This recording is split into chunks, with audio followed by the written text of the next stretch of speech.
지난주 설교 준비하고 잠깐 집에 밥 먹으러 갔더니 막내 아들 영진이가 아빠 근데 바울은 언제 죽어? 이렇게 묻더라.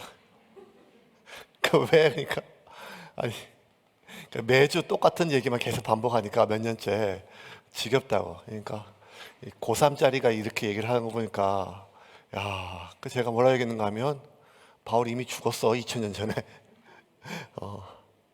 2000년 죽었던 바울 이야기를 우리가 왜 이렇게 집요하게 3년 넘게 4년 가까이 매주 한 구절 한 구절 이렇게 살펴보는가.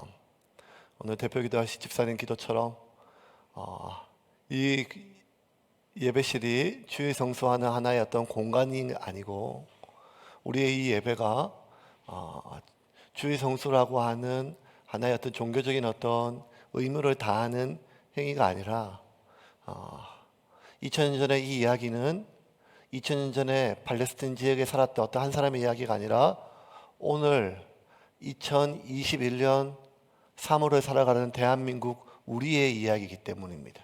왜요?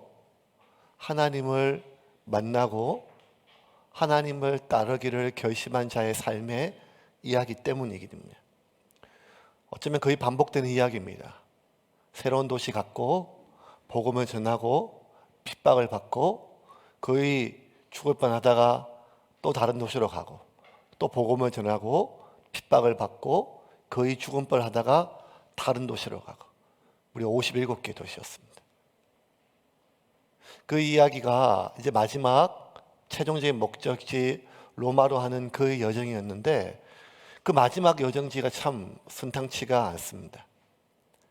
순풍을 불어서 배가 동쪽에서 서쪽으로 서북쪽으로 올라가야 되기 때문에 남동풍이 계속 불어야 되는데 계속 반대로 북동풍이 계속 맞바람이 부는 것입니다.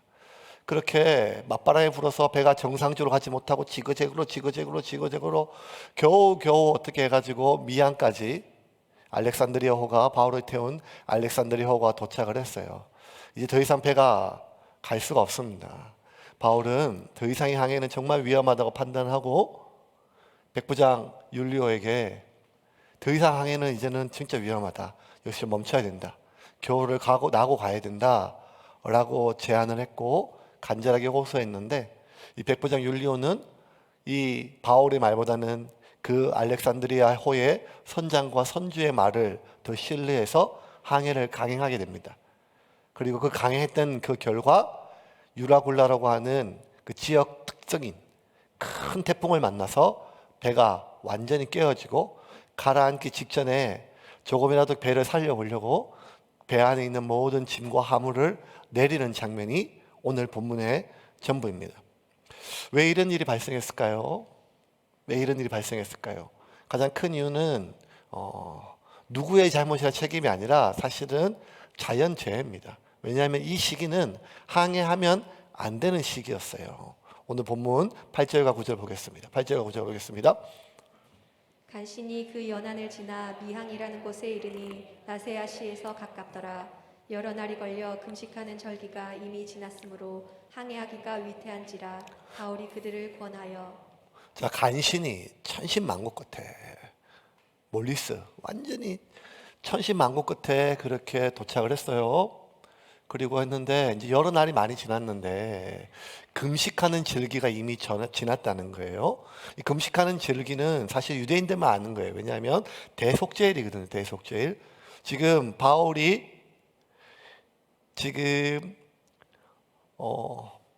가이사라 쪽을 지나서 출발해서 시돈항을 건너서 로마로 가는 이 해가 서기 59년이었어요. 서기 59년이었고 서기 59년에 대속죄일이 10월 9일이었어요. 10월 9일.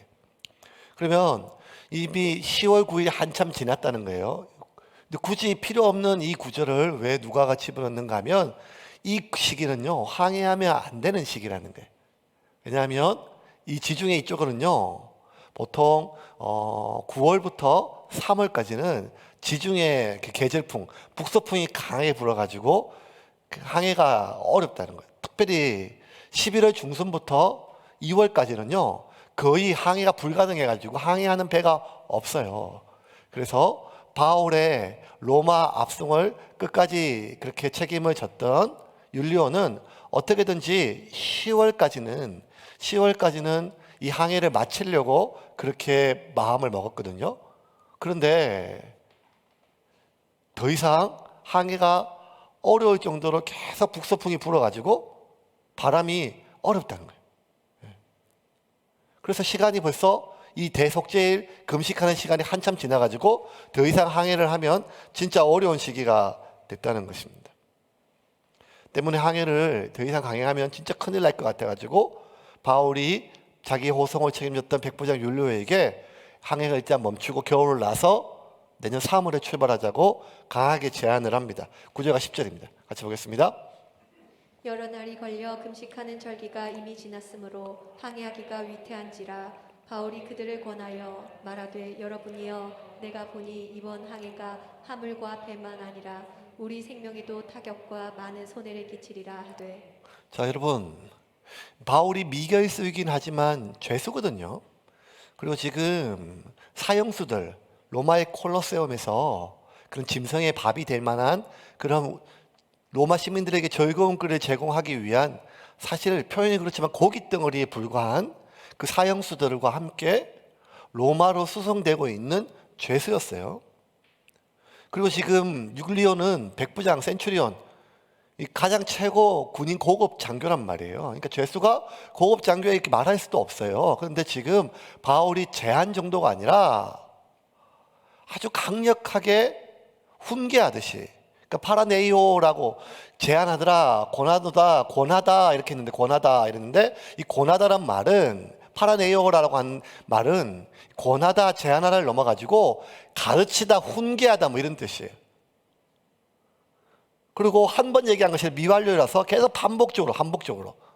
여러분, 이게 얼마나 지금 어려운 상황이에요. 예. 배가 이 선주가 있고 선장이 있지만 사실 이거는 정부와 로마 정부가 계약을 맺었던 곡물 수송선이었고, 이 곡물 수송선에서 최고의 지금 책임자는 어쩌면 이 백부장 율리오거든요.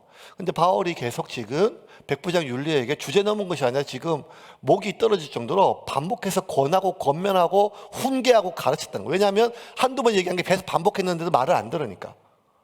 선을 넘은 거죠. 아무리 그 미결수로 할지라도 이렇게 할 수는 없는 거죠. 그런데 어떻게 이렇게 반복적으로 바울이 율리오에게 훈계하듯이 절대로 가면 안 된다라고, 이번에 가면 다 죽는다, 진짜 큰일 난다 라고 고댔던 이유가 하나 있어요. 그건 뭔가 하면 바울이 1차, 2차, 3차 전도 여행 가운데 수많은 100길로 여행을 했기 때문에 그 100길 여행 사이에서 많은 파선을 당하고 풍랑을 당했고 100길의 여행을 알기 때문에 지중해 계절 이런 거 다 알겠죠. 하지만 아무리 그래봤자 바울은 아마추어란 말이에요. 왜냐하면 그 배를 수십 년 동안 직접 운행했던 선장에 비유하면, 여러분, 이거 아마추어거든요. 이거는 말도 안 되는 얘기죠. 아마추어. 그런데 그 아마추어에 불과했던 바울이 왜 선장과 선주의 의견과 달리하는 그 의견을 계속해서 반복적으로 훈계하듯이 목숨을 걸고 이 율리오에게 이야기하는 그 이유가 하나 있었어요. 그 이유는 뭔가 하면 하나님의 경고를 받았기 때문이에요. 10절 한번 볼까? 10절입니다. 10절 한번 같이 읽겠습니다. 말하되 여러분이여 내가 보니 이번 항해가 화물과 배만 아니라 우리 생명에도 타격과 많은 손해를 끼치리라 하되. 끼치리라 라고 이렇게 멜로라고 한 단어를 미래형으로 번역했는데, 멜로라고 한 단어는 단순히 미래에 대한 어떤 예상, 기대 이런 게 아니라 신탁을 얘기해요. 예언을. 선지자들이 주로 하나님께 받은 말씀을 앞으로 나라가 망하리라, 천재지변이 있을 것이다, 주님의 심판이 있으리라 라고 할 때 멜로를 써요. 멜로. 이거는 단순히 여러 가지 많은 경험 이런 게 아니라 반드시 일어날, 미래지만 반드시 일어날, 왜냐하면 하나님의 시간표에 있으니까요. 그 바울이 지금 이렇게 단순히 그냥 자신의 경험과 지금까지 여러 가지 많은 불안감으로 하는 게 아니라 성령님의 계시를 받은 거예요. 이번에 가면 죽는다. 왜냐하면 바울은 예루살렘 갈 때도 계속 성령님께서 너 예루살렘 가면 죽는다, 많은 환난과 결박이 너를 기다린다 라고 하는 예언을 들은 것처럼 바울이 지금 이미 많은 지금 어려움 속에 북서풍에 바다 상황이 안 좋은 여기까지 왔는데 한 번도 성령님께서 말씀이 없었는데 여기에서 말씀하신 거예요. 더 이상 안 된다. 그래서 누가가 지난주에 우리가 봤던 말씀처럼 한 발자국도 나아가는 것을 허락하지 아니하였다. 풍세가. 그러니까 바울은 아주 강력하게 지금 계속해서 율리오에게 얘기를 한 거죠. 안 된다. 절대로 안 된다. 이제 가면 다 죽는다. 근데 이 백부장 율리오가 봤을 때도 되게 이게 조금 당황스럽어요. 왜냐하면 지금 굉장히 가이사를 출발해가지고 수개월이 지났는데 바울이 한 번도 자기한테 이렇게 태도가 없었거든요. 죄수가 어떻게 이렇게 함부로 얘기를 해요. 예. 심지어 여러분 기억나실지 모르겠지만 성전에서 바울이 잡혀가지고 막 두드려 맞고 천부장한테 잡혀있을 때 그 예루살렘에서 글라우디오 루시아즈라고 하는 천부장에 잡혔을 때 엄청 맞고 그래도 막 말을 못하니까 매질해서 죽여라고 했을 때 그때 바울이 했던 첫 마디가 뭔가 하면 나 말 좀 할 수 있겠냐라고 부탁했거든요. 자기가 뭐 자기를 변명하는 말 한마디 할 때 이렇게 부탁하는 것이 바울의 성품이고 그 때를 다 안단 말이에요. 근데 그런 바울이 지금 죄수임에도 불구하고 백부장한테 지금 계속 훈계하듯이 나무라듯이 이렇게 얘기하는 것이 율리오 입장에 굉장히 지금 의아스럽죠. 그 눈빛이나 많은 이런 것들이 신경을 많이 써했는데 그럼에도 불구하고 백부장 율리오는 바울보다는 선장과 선주의 말을 더 신뢰했어요. 선장과 선주가 해볼 만하다 지금 날씨거든. 그래서 가야 된다. 그리고 아무래도 지금 겨울 나기에는 만약에 가다가 못 가면 그 겨울 나야 되는데 겨울 나기에는 지금 우리가 있는 미항보다는 서쪽에 있는 베닉스 그 항이 훨씬 나니까 정 안 되면 베닉스에서 겨울을 나고 가자 해서 항해를 진행을 했어요. 11절과 12절입니다. 같이 읽겠습니다. 백부장이 선장과 선주의 말을 바울의 말보다 더 믿더라. 그 항구가 겨울을 지내기에 불편하므로 거기서 떠나 아무쪼록 베닉스에 가서 겨울을 지내자 하는 자가 더 많으니 베닉스는 그레데 항구라. 한쪽은 서남을 한쪽은 서북을 향하였더라. 자, 베닉스 항구로 일단 출발을 했어요. 그리고 날씨가 괜찮으면 계속 로마까지 가고 그렇지 않으면 더 큰 베닉스라고 하는 항구에서 좀 지나는 거예요. 그러니까 이렇게 보시면 돼요. 울산항에 겨우겨우 도착했는데 그냥 지금 어디까지 가야 되는가 하면 중국까지 가야 돼요. 중국까지 가야 되는데 바람이 너무 많이 부니까 정 안 되면 겨울 나기에는 3개월 정도 나야 되니까 겨울 나기에는 울산보다는 부산항이 낫다는 거예요. 부산항이 훨씬 낫죠. 부산항이. 그런데 바울이 결사적으로 막았거든요. 그래도 어쨌든 그래도 한번 가보자라고 결정을 했어요. 결정을 했는데 그럼에도 불구하고 항구를 하고 닻을 끌어올리는 데는 결정적인 계기가 하나 있었어요. 그게 어떤 계기인가 하면 바람의 방향이 바뀌었어요. 바람의 방향. 지금까지 북서풍이 너무 강하게 불어가지고 그 맞바람을 갖고 왔는데 갑자기 바람이 남동풍이 순하게 순풍으로 바뀌어가지고 부는 거예요. 13절 한번 볼까? 13절 같이 읽게 13절입니다. 남풍이 순하게 불매 그들이 뜻을 이룬 줄 알고 닻을 감아 그레데 해변을 끼고 항해하더니 남풍이 순항에 불매. 가이사라를 출발해가 시돈항 이후로 레바논에 있는 시돈항 이후로 지금까지 한 번도 바람이 순풍인 적이 없었어요. 근데 처음으로 바람이 갑자기 바뀌어가지고 어제까지만 해도 맹렬하게 북서풍이 불다가 갑자기 남동풍으로 순풍이 부니까 이 바람이면 그냥 순적하게 로마까지 바로 가면 돼요. 이런 바람 이 계절에 만나기 어렵거든요. 근데 여러분 보통 이런 생각할 때 어떤 생각이 들어요? 오늘 밖도 13절 다시 한번 띄워주세요. 13절 다시 띄워주실래요? 남풍이 순하게 불매 그들이 뭐라고요? 뜻을 이룬 줄 알고. 야, 하늘이 돕는다. 하늘이 돕는다. 여러분 그런 생각 안 하겠습니까? 하늘이 바람까지 바람을 바뀌었다. 가는 게 맞다 하고 닻에 감아 올라가지고 항해를 진행했어요. 하다가 곧 얼마 지나지 않아가지고 유라굴로 강풍, 태풍을 만나가지고 배가 파선하게 됐습니다. 14절, 15절입니다. 같이 읽겠습니다. 얼마 안 되어 섬 가운데로부터 유라굴로라는 광풍이 크게 일어나니 배가 밀려 바람을 맞추어 갈 수 없어 가는 대로 두고 쫓겨가다가 얼마 안 돼요. 얼마 안 돼요. 여러분 인생사 참 알 수가 없는 것 같아요. 알 수가 없는 것 같아요. 예, 여러분. 교회를 이제 신호등을 옮기고 작가받기 시작했다가 사람들 점점 오고 점점 늘렸는데 교인들이 점점점 많아졌어요. 많아져가지고. 그래서 이쪽이 원래 강대상이잖아요. 이렇게 했다가. 그래서 포딩도 닫고 그렇게 예배 드렸는데 이제 점점 바깥에는 이제 카페하고 식당 같이 쓰고.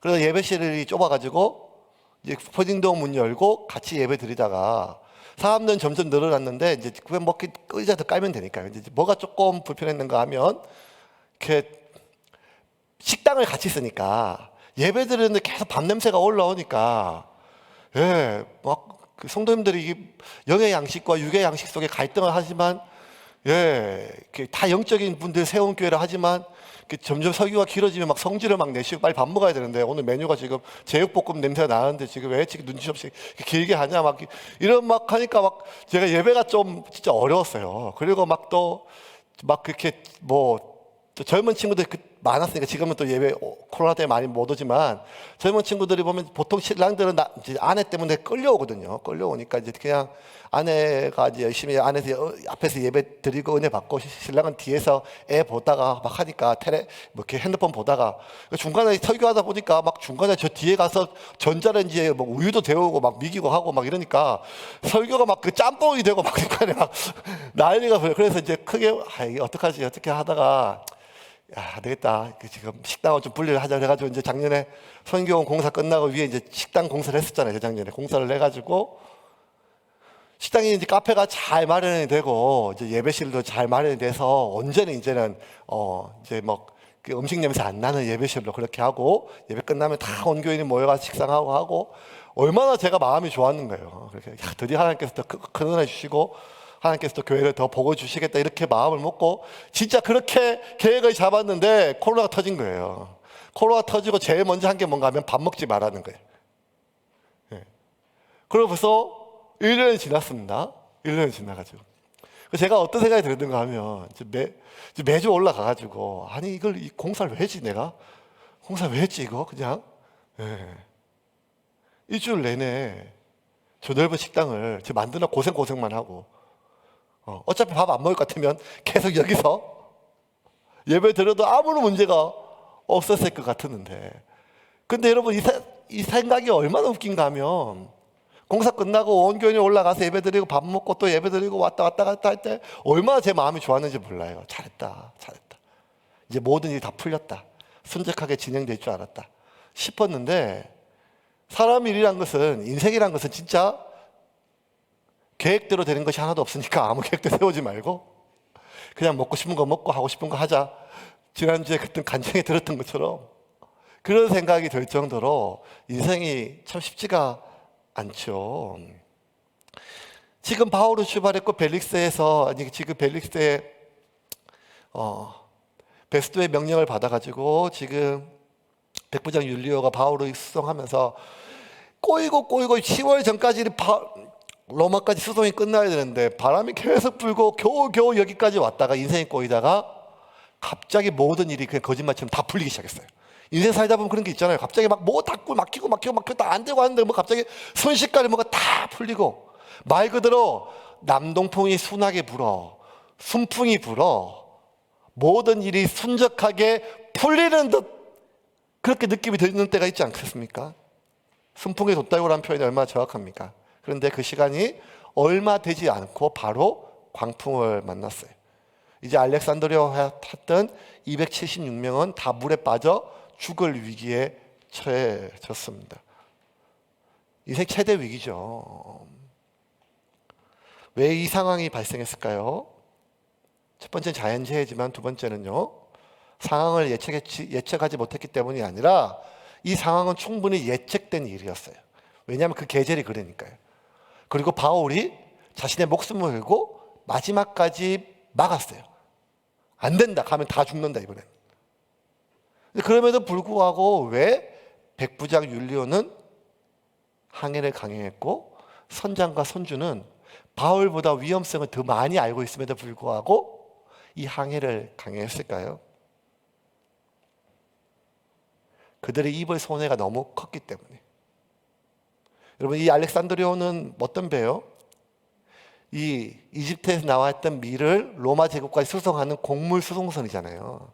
곡물수송선이기 때문에 무엇보다 이 곡물이 변질되는 것이 가장 중요했어요. 긴 항해 기간 동안에 이 밀이 변질되는 것을 손실을 얼마나 줄이는가에 따라서 그 선주의 수익과 그 다음에 그 선장의 수입이 결정이 돼요.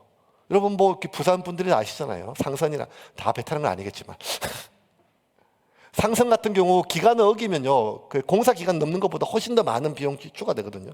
더군다나 컨테이너에 잘 보관되어 있는 게 아니라 곡물인데 방수나 뭐 이런 것들이 부족하고 여러 가지 많은 습기 많은 있던 지역에 기간이 지나가면 지나갈수록 변질되고 손실되는 게 많단 말이에요. 그래서 어떻게든지 6개월을 만약에 더 지내서 지나가면 손실이 너무 크다는 거예요. 더군다나 이 백부장 율리오는 10월 전까지 그 가서 로마까지 수송을 끝내야 되는데 6개월을 더 항구에서 지내고 겨울을 지내서 바람이 잠잠한 뒤에 가려고 하면 그 6개월 사이에 황제 직접 재판은 황제 재판의 미결수가 혹시라도 그 6개월 동안 죽기나 하면 이 백부장으로서도 이게 보통 난감한 일이 아니거든요. 책임짓기 보통 일이 아닙니다. 그러니까 너무너무 상상하기 싫었죠. 그런데 순풍이 불었습니다. 모든 일이 잘 풀릴 것처럼 하늘까지 돕는 것처럼 느껴졌습니다. 그래서 그들은 위험성을 알지만 항해를 진행하였어요. 자, 여러분 여기서 우리가 한번 봅시다. 우리가 이러면 안 되는 거 알고 이러면 위험한 거 알매도 불구하고 심지어 하나님의 뜻이 아님을 알매도 불구하고 그 뜻을 그 길을 계속 진행하는 이유가 뭘까요? 간단하죠. 손해를 안 보려고요. 손해를 안 보려고요. 예. 뭐 정직하게 다 하면 다 세금 낼 거 내고 뭐 할까 하고 뭐 이렇게 진행하고 하면 손해가 막심하죠. 왜냐면 온 세상이 안 그러니까요. 바보죠. 우리가 하나님 뜻이 아닌 걸 알고도 그 길을 진행하는 이유는 손해볼 거예요. 이익을 놓칠까 봐. 큰 욕심을 부려가지고 더 많이 얻고자 하는 것도 있지만 또 하나는 뭔가 하면 이 일이 너무 나한테 중요하고 우리 가정에 중요한 일이에요. 이게 성사가 안 되면 너무 큰 손해가 아니라 너무 어려운 일을 겪게 돼요. 이게 없으면 욕심도 있지만 아니라 그 욕심을 넘어서서 이게 없으면 이게 이루어지지 않으면 어차피 지금 끝날지도 모른다고 하는 두려움 때문에 불안 때문에 이거 아무래도 하나님 뜻이 아닌 것 같지만 그 길을 결정하고 강행할 때가 많이 있거든요.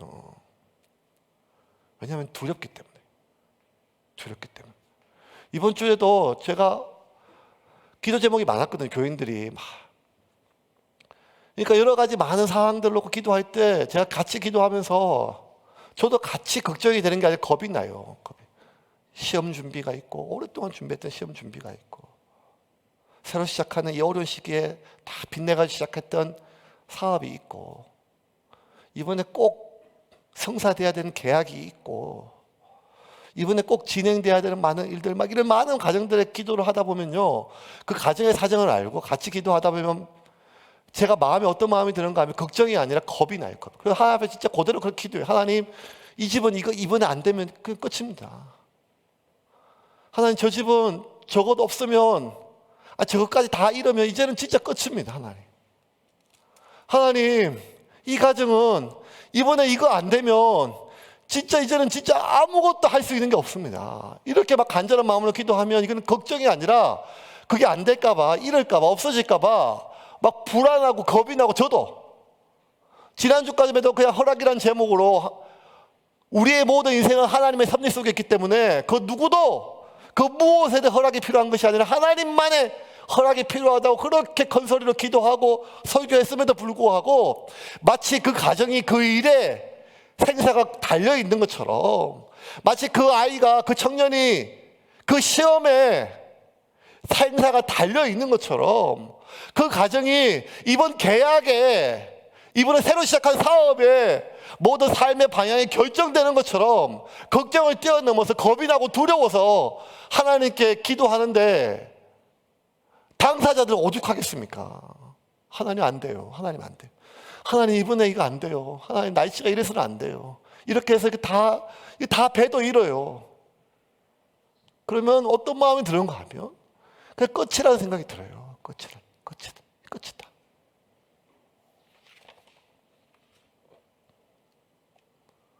하나님도 알고 기도도 하고 예배도 드리는 목사나 성도도 이런데요. 하나님도 없고 예수님도 모르는 알렉산드리아 호에 타고 있는 선장과 선주나 백부장 율리오는 오죽하지 않겠습니까? 까딱하다가 로마에 도착하지 못하고 이 지중해에서 이 아시아 대륙에서 작은 섬에서 6개월의 겨울을 보내고 그 기간 동안 밀이 다 썩어버리고 죄수가 죽어버리고 그래서 엄청난 빚을 내가지고 이번 항해를 시작했는데 밀을 사갖고 와서 왔는데 그거 생각만 해도 내 하나 달려있는 게 아니라 내 가족하고 내가 빚낸 사람하고 백부장 율리오는 자기가 로마의 정예 군세가 되고 백부장까지 오를 때까지 얼마나 많은 돈을 써서 여기까지 왔는데 여기서 진급을커녕 큰 처벌을 받게 되면 뭐 이러한 것들은요 여러분 가장이라면요 겁이 나는 게 아니라 진짜 두렵거든요. 만약에 칼 끝에 서 있는 심정으로 뭐 가장만 그렇습니까? 여러분 삶 가운데 우리가 어느 시점에 보면 진짜 칼 끝에 서 있는 심정에서 내가 여기서 지금 자전거처럼 내가 이 페달이 멈추면 그대로 넘어지는 거 아닙니까? 나 혼자 넘어지면 되는데 나한테 기댔던 많은 것들이 같이 넘어진다 생각하면 이것만큼 두려운 게 어디 있겠어요? 그게 끝이니까요. 그러니까 어떻게 되는가 하면 가는 거죠. 그냥 가는 거예요. 하나님 뜻이 아니라도 가는 거예요. 위험성이 있어도 가는 거예요. 사람들 욕심이라 그래도 가는 거예요. 왜냐하면 그거 아니면 끝이니까요. 그래서 그 선주와 선장과 백부장 율리오는 갔어요. 그런데 얼마 되지 못해서 상상하지 못했던 한 번도 보지 못했던 거대한 폭풍, 유라굴라 광풍이래요. 미친 바람이라고. 그 엄청난 광풍을 만나 다 죽게 되었습니다. 본문을 보면 그냥 밧줄 끊고 돛도 그냥 내리고 그냥 바람에 그 바다에 배를 맡겨가지고 나뭇잎처럼 그죠. 언제 죽을지도 모르게 떠밀려가지고 그렇게 수일 동안 배가 깨지고 부서지고 모든 사람들이 물 한 모금 먹지 못하고 거의 다 죽게 됐을 이 상황 속에서 거의 죽게 되었어요. 거의 죽게 되었어요. 그 죽음의 공포는 말도 다 못하죠. 이거 이러면 끝이라고 생각해서 왔는데 진짜 끝을 보게 된 거죠. 그 뒤집히는 뱃속에서. 근데 그 진짜 끝을 이거 이러면 이 화물 이러면 이 시기를 놓치면 끝이라 생각했는데 진짜 이 생명의 위협 속에서 인생의 삶의 끝에 서 보니까요. 내가 이거 이러면 끝이라 했던 것이 사실 그게 끝이 아닐 수 있다는 것을 깨달았죠. 왜냐하면 오늘 본문의 마지막은 어떻게 되는가 하면 자신의 목숨을 걸었던 자기 목숨보다 소중했던 그 배의 수많은 것들을 스스로 살기 위해서 바다에 버리게 돼요. 18절과 19절입니다. 같이 읽겠습니다. 우리가 풍랑으로 심히 애쓰다가 이튿날 사공들이 짐을 바다에 풀어버리고 사흘째 되는 날에 배의 기구를 그들의 손으로 내버리니라. 자, 풍랑으로 심히 애쓰다가 이튿날 사공들이 짐을 바다의 그 중요한 화물들을 스스로 바다에 다 버려요. 네. 그리고 배의 기구, 항해까지 어떻게 될지 모르는 거예요. 화물은 다 버리고 손해를 보고 빚어 앉아도 배는 남아 있어야 운행을 해야 또 갚을 거 아니에요. 근데 그것도 그럴 정도 아니에요. 지금. 내일이 아니에요. 지금 오늘 다 버려요.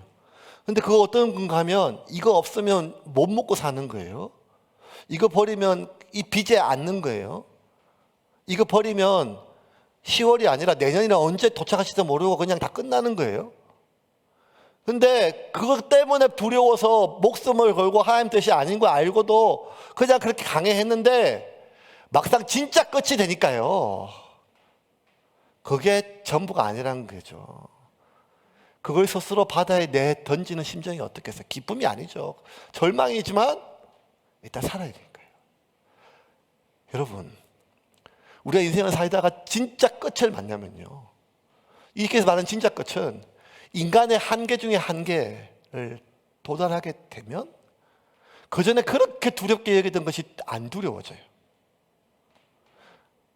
내 밥줄을 쥐고 있던 누구, 어떤 조직, 사람, 상황, 많은 것들이 진짜 그런 상황이 될까봐, 그것을 잃을까봐 뭐 많은 두렵고 떨림이 있는데, 진짜 내 한계 상황에 도달하게 되면 나로 하여금 두렵게 만들고 끊임없이 강박에 만들었던 많은 것들이 아무것도 아니었던 것임을 깨닫게 되는 순간들이 있게 되죠. 그 앞에 이들이 지금 섰습니다. 이제 좀 말씀을 좀 정리를 하겠습니다. 그러고 보면 여러분, 인생을 살면서 뭐가 순풍이고 뭐가 역풍인지 잘 구분이 잘 안 가겠어요. 도대체 지금 뭐가 일이 잘 풀리는데 이게 이래도 되는가? 호사다마라고, 새옹치마라고. 그래서 우리는요, 안 될 때도 불안하고 잘 될 때도 불안해요.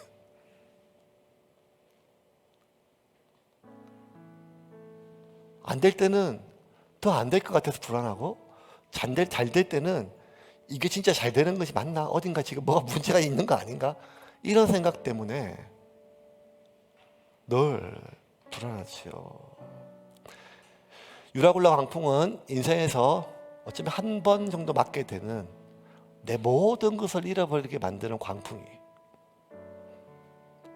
순풍에 돛달듯이 모든 것이 순조롭게 진행되는 그런 시기가 있죠. 인생을 살다 보면 자신이 있어요. 바다 뭐, 세상이 뭐 이렇지, 뭐 돈이 다 보이는데 왜 사람들이 모르지, 뭐 이렇게 뭐가 쭉쭉쭉쭉쭉쭉 순풍에 돛달듯이 이렇게 가는 듯이 보여주는 그런 인생의 순풍을 만날 때도 있지만, 또 하나 그렇게 내가 평생 이루었던 모든 것들을 순식간에 다 내 스스로 접어야 되는, 심지어 내 목숨까지 스스로 정리해야 될 그러할 광풍을, 역풍을 만날 때도 있습니다. 바울 일행이 알렉산드리아호의 선주가, 그 선장이 총 이송 책임자 백부장 율리오가 지금 만난 이 광풍이 바로 그 역풍이에요. 만약에 이 유라굴라 광풍, 이 역풍만 만나지 않았다면 배는 남동풍에 순풍에 돛을 달고 순적하게 로마까지 도착해서 그 어려운 겨울 바람을 뚫고 죄수 수송 기간을 지켰다고 하는 승진이나 아니면 큰 상을 백부장 율리오는 받았을 것이고, 그 어려운 시기에 다른 모든 배는 안 들어오는데 그 값비싼 밀을 싣고 밀이 귀하고 단가가 높은 시기에 로마에 도착하게 만들었던 그 알렉산드리아호의 선주와 선장 역시 많은 돈을 벌고 더 많은 계약을 따게 됐을 것입니다. 순풍으로 이 역풍만 만나지 않았습니다. 이 역풍만 만나지 않았습니다. 다 해피엔딩이에요. 로마도, 바울도 로마에 도착을 하고. 근데 여러분 한번 뒤집어 보면요, 그렇게 유라굴라 강풍이, 역풍이 없었다면 배는 순적하게 도착하고 순풍에 맞춰서 모든 사람들이 많은 돈과 자기가 원하는 것을 얻었지만 그들 중 바울을 제외하고 단 한 사람도 예수를 만나지는 못했을 것입니다. 오늘 이 본문 이후로 다음 주부터는 사도행전의 모든 초점은 어딘가 하면 이 유라굴라 강풍 안에 있는 죽음의 위협 속에 있는 276명이 한 번도 만나보지도 못하고 알아보지도 못했던 하나님을 만나는 과정들에 대해서 누가가 설명하고 있습니다. 그들이 그들의 입으로, 그들의 눈으로, 그들의 손으로 살아계신 하나님을 찾고 만나게 되는 그 장면들은 결국 언제 이루어졌는가 하면 그들의 인생의 모든 것을 잃어버렸다고 판단되는 역풍 중에 역풍이었던 유라굴라 강풍을 만난 이후였습니다. 그러고 보면 진짜 경계가 뭐예요? 뭐가 순풍이고 뭐가 광풍이고 뭐가 역풍이죠. 이 가운데 유일하게 순풍과 역풍을 구분하는 한 사람, 바울이었어요. 바울은 유라굴라 강풍이 불든 순풍이 들든 그가 생각했던 순풍은 무엇인가 하면 내가 지금 하나님의 섭리 안에 있는가. 세상이 어디로 가든지, 입에 탄 사람들이 모두 다 어디로 가려고 하든지 간에, 입에 탄 모든 사람들이 어디로 가는 것이 자신들에게 잘 살고 유익한 것이라 하든지 간에 나는 내가 어디로 가야 할지를 알고 내가 가야 할지 어디로 가야 할지 아는 그 방향은 내가 생각하고 내 계획과 내 경험이 아니라 내 길을 인도하시는 하나님의 인도하심으로 말미암아 확신을 가지고 있는 바울만이 자기가 하나님의 섭리와 순풍 안에 있음을 알고 순풍 속에서도 교만하지 않았고 유라굴라 강풍 속에서도 두려워하지 않은 채 자신의 갈 길을 갈 수가 있었습니다. 우리는 지금 하루하루 핸드폰에 나오는 수많은 재난 문자와 오늘도 확진자의 수와 그와 관련된 수많은 앞날에 펼쳐지는 많은 예상들로 인해서 일희일비가 반복되고 저 역시 이번 주는 예배를 드릴 수 있을까? 이번 주는 교인들이 올 수 있을까? 다음 주는 그럴 수 있을까? 이 모든 것들이 그냥 하루하루 그냥 일희일비하는 이 시대 속에 영원히 변하지 않는 하나님의 계획과 섭리를 받고 순풍과 역풍이 돌아가는 수많은 사람들의 이익과 관련된 그 시시각각 변화되는 내일도 모르는 사람이 단지 모든 것이 순적하게 진행된다고 순풍 속에 있다고 착각하고 살아가고 있는 이 세상 속에 또 반대로 모든 것을 잃어버렸다고 역풍이라 생각하고 모든 것을 포기하고 있는 이 시점 속에 아니다, 끝이 아니다, 하나님이 우리를 살리실 것이다 라고 선포하는 바울의 확신이 그 배에 있는 수많은 사람들에게 전염되어 하나님의 사람이 되는 과정들을 우리는 볼 것입니다. 사랑하는 여러분, 우리는 이번 주도 또 살아가야 됩니다. 수많은 상황들이 매일매일 상황들이 얼마나 변화가 많은지 모르겠습니다. 내 모든 삶이 내 밥줄을 쥐고 있는 사람들의 감정과 태도에 달려있는 것이 아니고 나를 둘러싸고 있는 이 모든 여건들과 바람과 환경과 천재지변에 달려있는 것이 아니라 이 모든 우주를 창조하시고 생사화복을 주관하시며 그 모든 것의 주권자 되신 하나님의 섭리와 허락 안에 놓여 있음을 날마다 기도와 말씀 가운데 고백하고 그 확신으로 살아가는 여러분만이 이 시대의 참된 그리스도임을 믿으시길 바랍니다. 그렇게 이번 한 주도 살아갑시다.